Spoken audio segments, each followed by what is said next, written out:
Hey everyone, welcome back. Hope you're having a fantastic day so far. So, shortly before President Joe Biden exited office, he signed a bill into law that Congress passed at the very last second. Now, in this bill, it involved Social Security and increases of anywhere between $300 to $700 per month on average, with some folks receiving well over $1,000 per month. Well, originally, the Social Security Administration put out a statement that these increases could take more than a year to come into effect, but now they may actually come much sooner than expected. These payments could be expedited. We are going to be covering why in today's video, but before we go ahead and dive into it for today, if you would like to receive up to $200 in free stock or $200 in free cash, in a pinned comment below, I will be leaving a link to Robinhood. All you have to do is once you click on that link is just sign up for a free account and then simply link your bank account. You do not even have to make an opening deposit. At that point in time, Robinhood will be sending you one free stock worth all the way up to $200. And if you'd rather just have the cash, all you have to do is once you receive the free stock is just sell it for what it's worth and then transfer the cash value right back to your bank account. Okay, so diving right into it for today. Once again, shortly before exiting office, President Joe Biden signed the Social Security Fairness Act into law. This was a bill passed by Congress at the very last second. The House actually passed it back in November of last year in 2024 in an overwhelming bipartisan effort. Most of the Republicans were behind the bill. Most of the Democrats were behind the bill. That was in the House. And then in the Senate, within the final weeks before the last Congress ended, they finally put the bill on the floor for vote. And also in the Senate, it passed with an overwhelming bipartisan majority. Republicans were behind it. Democrats were behind it. This is one of those rare bills. Usually we only have Republicans behind something or only Democrats behind something. But in this one, the Social Security Fairness Act, we had both Democrats and Republicans back in the bill.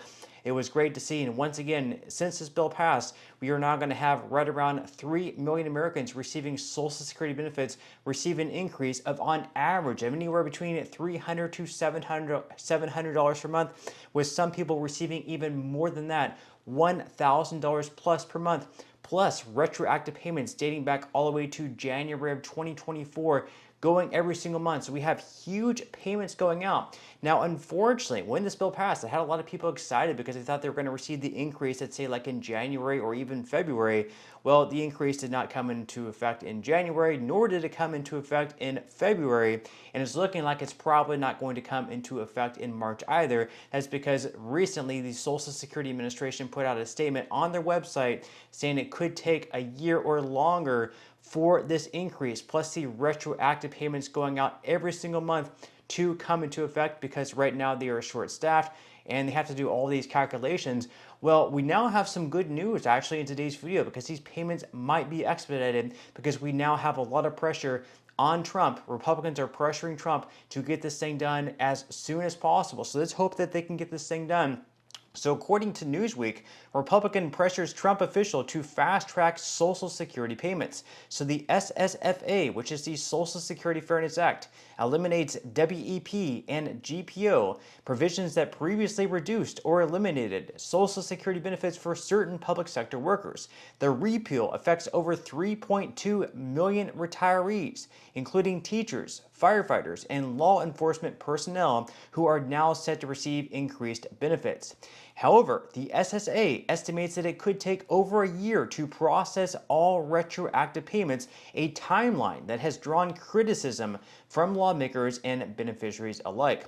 Now, Higgins has taken a leading role in demanding a more immediate response. In a letter to acting SSA Commissioner Michelle King, he described the current timeline as, quote, an unacceptable way to treat our elders, and urged the SSA to reallocate resources to ensure swift implementation. So again, for this to take over a year, I was predicting maybe a few months, maybe they might get this increased by July or August, but the Social Security Administration say no, this is going to take us 1 full year.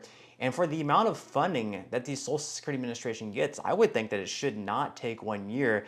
But leave your thoughts and comments below. Do you think that it's acceptable for the Social Security Administration to take 1 full year to be able to calculate the increases? I mean, I get that 3 million people is a lot of people, but for all the systems and software that they have, they should have the manpower plus the technology to implement these increases, plus get those checks out to people much sooner than 1 year. That's just my opinion anyways, but leave your thoughts and comments below. Now, in the letter, Higgins wrote that according to your website, SSA expects that it could take more than 1 year to adjust benefits and pay all retroactive benefits. This is an unacceptable way to treat our elders, those who have suffered under the failures of the windfall elimination revision and the government pension offset. Do not have the time to wait a year or more until they start seeing changes to their benefits. I understand the major task of implementing the Social Security Fairness Act, updating the benefits of over 3.2 million individuals, will not be done overnight.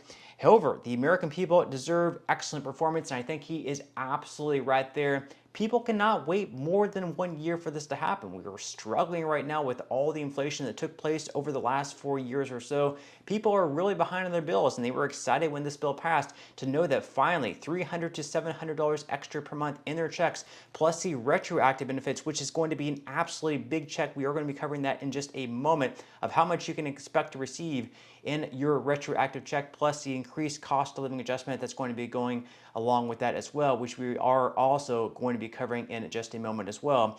Now, the letter goes on to say here that the Trump administration has presented a robust capacity for accelerating government efficiency and identification of waste. In this spirit, I encourage SSA to reevaluate this timeline, considering the potential prioritization of resources and staff to expedite implementation. Further, I request a response detailing SSA's current implementation plan and how the current year-long timeline was reached, and the rapid implementation of the Social Security Fairness Act would be a life-changing event for those impacted by WEP and GPO. I urge you to do everything within your authority to achieve a swift implementation. I think a timeline is definitely the most important thing here. It's like anything else in your life, like you cleaning your bathrooms or something like that. If you say that I'll do that by next week, then by next week you're probably going to put that off to the very last second. But if you say that you're going to do that by the end of the day, you're going to do everything possible to make sure that you get that bathroom cleaned by the end of the day. Sort of the same thing with this. If they're giving themselves a year timeline, more than likely they're going to put off those resources to the very last second, up to whenever the year ends. Whereas if they put a timeline that say like July 1st, you know they got to start working towards that July 1st deadline. Again, that is just my opinion, but leave your thoughts and comments below. Now, the article by Newsweek goes on to say that the SSA is currently in the process of adjusting benefits but has yet to provide a firm date for full implementation, and the law requires recalculating benefits for millions of individuals who were previously affected by WEP and GPO, a process that involves extensive review of historical earnings records, pension information, and eligibility criteria. The SSA has acknowledged that manual processing will be necessary for many cases, adding to the complexity and time required. There are also broader implications for retirees who have yet to apply for benefits due to prior restrictions under WEP and GPO, with those provisions eliminated. Eligible individuals who never filed for benefits must now submit new applications, which will further add to the administrative burden. Those who act swiftly may receive their retroactive benefits sooner than those who delay their filing. So definitely make sure to apply for benefits if you have not already, and you are now going to be eligible for Social Security for the first time because of this bill passing.